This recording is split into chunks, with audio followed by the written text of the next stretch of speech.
How to age gracefully without chasing youth. Have you ever looked in the mirror and felt like you didn't recognize the person staring back? Not because of the wrinkles or the gray hair, but because deep down, you felt like the world keeps moving, and somehow, you are expected to keep up, when all you really want is to feel at peace with yourself. If you've ever felt like that, even for a moment, you're not alone. There's this quiet pressure out there, isn't there?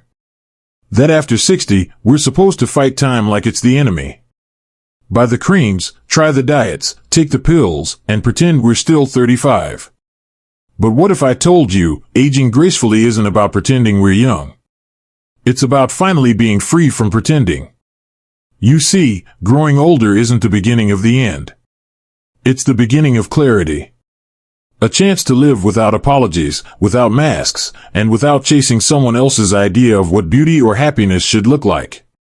And that's exactly what we're talking about today, how to age gracefully without chasing youth.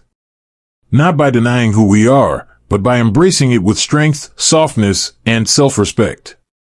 So let's talk. Just you and me. First things first, aging gracefully begins with acceptance, not resistance. That might sound simple, but it's one of the hardest things to do, especially in a world that treats aging like a problem to fix. But here's the truth, your value has never been about your age. And the lines on your face? They're proof you've lived. Proof you've laughed, cried, loved deeply, lost painfully, and kept going anyway. Instead of looking in the mirror with criticism, try this, look with kindness. Say, this is me. I've earned every one of these years. Because the moment you stop judging your age is the moment you start living it. Let's take Joan, a woman I met last year.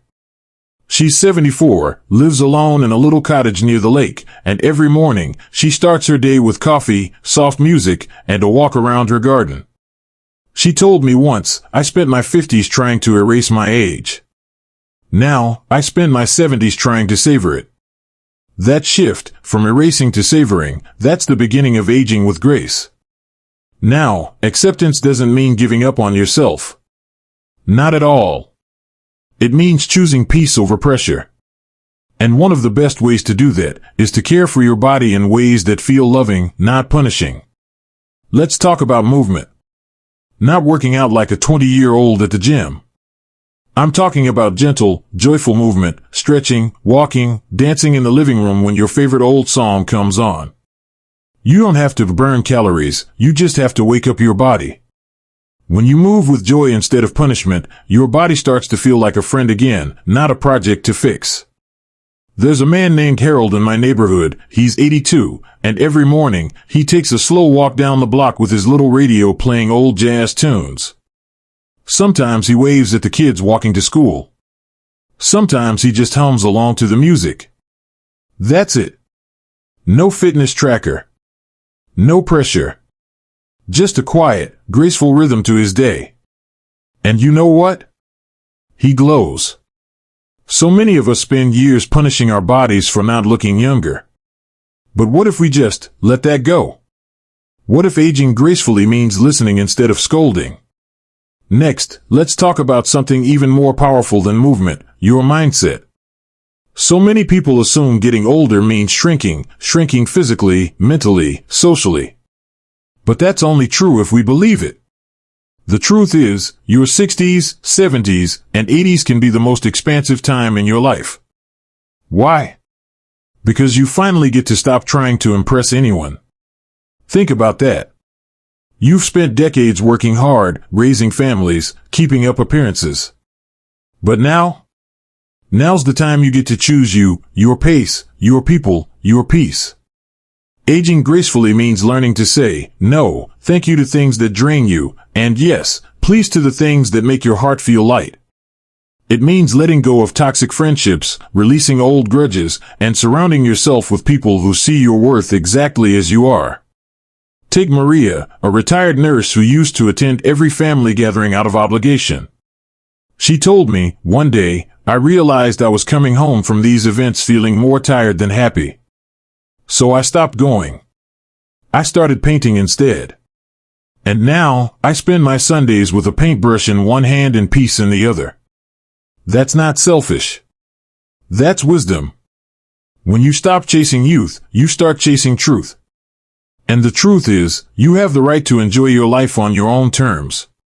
So far, we've touched on acceptance, gentle movement, and shifting your mindset, and I want you to notice something. None of these require money, surgeries, or approval from anyone else.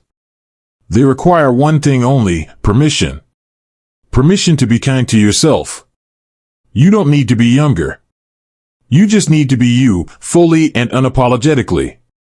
Let's keep going, because there's more I want to share with you, more simple ways to feel vibrant and alive without ever chasing what's behind you. You know, one of the most powerful shifts that can happen as we get older is this: we stop living for other people's timelines. There's no more race. No more chasing after promotions, or trying to fit in at PTA meetings, or worrying if the neighbors think we're successful enough. It's like someone finally hands you the permission slip you never got in your 30s, the one that says, you're allowed to live for yourself now. And that brings me to something I believe so deeply: aging gracefully means redefining what it means to be alive. Not just existing, not just getting through the day, but really feeling it. And one of the best ways to do that? Curiosity. Stay curious. Sounds simple, right? But staying curious is how we stay engaged with life. When we stop being curious, we stop growing. And when we stop growing, we start to fade. Curiosity doesn't mean you have to take up paragliding or study quantum physics. It just means, keep asking questions. Try new things. Read a book you wouldn't normally pick up. Ask your grandchild how their video game works. Go to a cafe you've never tried before and order something weird just for fun. There's a gentleman named Paul the first met at a library event. He's 7'9" and just started learning how to play the ukulele. I asked him why, and he said, because I always wanted to sing to my wife before bed. She passed away 5 years ago, but I still want to learn. Maybe I'll sing to her picture. That's curiosity mixed with love, and it keeps his spirit alive. Here's the thing: when you stay curious, your mind stays lit up. Your eyes stay bright. And suddenly, people around you start noticing something different. Not because you look younger, but because you feel alive. And when your spirit is alive, no one really cares how many candles are on your cake. Now, I know we've talked a lot about the inner side of aging gracefully: your mindset, your peace, your joy. But I also want to gently talk about something a little more personal: your appearance. This is a tricky one, I know. Because for many of us, we grew up in a time where beauty was defined by youth. The younger you looked, the more you were valued. And even now, every commercial, every billboard seems to whisper, fix this. Hide that. Don't let them see you're aging. But here's what I've learned, and maybe you've felt this too: there's a quiet beauty in people who look like they've lived. A face with lines has stories. A body that's softened over time has held babies, carried groceries, danced at weddings, grieved at funerals. That's not something to erase. That's something to honor. You don't need to dye your hair if you don't want to. You don't need Botox or surgery or filters. But if you want those things for you, for joy, not for shame, then go for it. The key is this: never do it to hide who you are. Do it to celebrate who you are. Wear the bright lipstick if it makes you feel bold. Let your hair go silver if it makes you feel free. Dress up just to go to the grocery store if it puts a bounce in your step. Do whatever makes you feel like you're showing up in the world as yourself, not as someone else's version of youth. Aging gracefully means stepping into your own skin with pride. You don't owe anyone an apology for growing older. You don't need permission to shine at 60, 70, or 90. Now let's talk about connection, because this part of the journey, it's not meant to be walked alone. We live in a time when loneliness has quietly crept into so many lives, especially after retirement or when the kids have moved away. And it's easy to think, well, that's just how it is now. But it doesn't have to be. Connection doesn't mean having a huge circle of friends or going out every weekend. Sometimes it's just one good conversation. One neighbor you say hi to in the morning. One weekly call with your cousin. One volunteer shift at the animal shelter where you get more wagging tails than words. Human beings are wired to connect. Even when we think we're fine on our own, there's something magical about being seen, being heard, being valued, especially as we get older. There's this woman, Clarice, in her early 80s, who started a tea and talk circle in her apartment complex. Just a table, some tea bags, and a note on the elevator that said, "Join me for a chat." No agenda. It started with 2 people. Now there are 10. 10 people who didn't even know each other's names before, and now they're showing up every week, bringing cookies, telling stories, laughing at old jokes. Connection doesn't require grand gestures. It just takes willingness. So if you've been feeling isolated, or like your world has gotten smaller, please remember, it's never too late to reach out. A simple hello could open a door you didn't know was waiting for you. And speaking of opening doors, I want to gently remind you of something before we move on. You don't need to wait for some magical sign or perfect time to start feeling better about your life. Aging gracefully doesn't happen in one big leap. It happens in the quiet choices you make each day. The thoughts you allow. The kindness you give yourself. The joy you say yes to. You are not past your prime. You are the prime of this moment, right now. There's one more piece of the puzzle I want to talk about with you, and it might just be the most important of all. It's this: forgiveness. Not the kind you give to other people, although that matters too, but the kind you give to yourself. Because if you're anything like most people I've talked to over the years, there are moments you still carry. Things you wish you had done. Words you wish you hadn't said. Choices you would make differently now, if only you could go back. But aging gracefully isn't about looking back with regret. It's about looking forward with compassion. Because you did the best you could with what you had at the time. You really did. And even the parts you're not proud of, they helped shape the wisdom you carry now. Grace isn't about perfection. It's about softness. It's about saying to yourself, I may not have gotten it all right, but I'm still worthy of love, peace, and joy right now. And guess what? You are. So forgive the younger version of you. Hug that person in your heart. Thank them for surviving everything they did, so that you could be here now, stronger and wiser. Now, let's come full circle for a moment. You've made it through years of change, love, loss, growth, and uncertainty. You've watched your reflection shift, your body slow down, your world evolve. But through all of it, you're still here. Still learning. Still feeling. Still showing up. That, my friend, is what grace looks like. It's not about being wrinkle-free.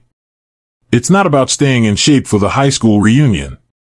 It's not even about staying relevant, as the world calls it.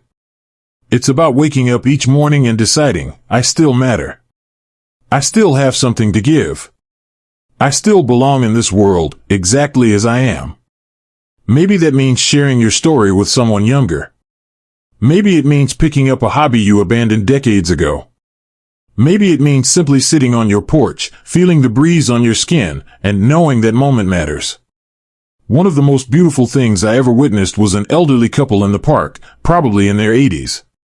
They weren't saying a word, just sitting side by side, holding hands, watching the trees move in the wind. And there was a calm around them that felt like peace. Not excitement. Not youth. But something deeper. Something earned. That's what I want for you. Not more pressure. Not more products. Just more presence. Because when you stop chasing youth, you start reclaiming your life.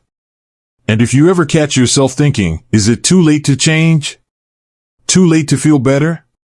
Too late to find meaning? I want you to remember this. It is never too late to feel alive. Whether you're 60 or 90, you are not a finished book, you are a story still unfolding. And the next chapter? It can be the most honest, the most fulfilling, the most you yet. So let this be your invitation. To walk slower. To laugh louder. To rest without guilt. To speak your truth. To love yourself, fully, finally, without shame. Because aging gracefully doesn't mean becoming invisible. It means becoming unapologetically visible in your truth, your joy, your wisdom, your presence. You are not disappearing. You are deepening. So here's what I'd love for you to do. If anything in this video touched you, leave a comment below. Share a moment where you felt truly at peace with your age. Or share a challenge you're working through. You're not alone, and your voice might just be the encouragement someone else needs today. And if this message resonated with you, give it a like. Subscribe to the channel if you haven't already, because this space, it's for you. A place where you can come as you are and leave feeling seen, supported, and inspired. Remember, aging isn't something that happens to you. It's something that unfolds within you. And the most graceful part of all? You're still blooming. Here's to living your best life, at any age, and any season, exactly as you are.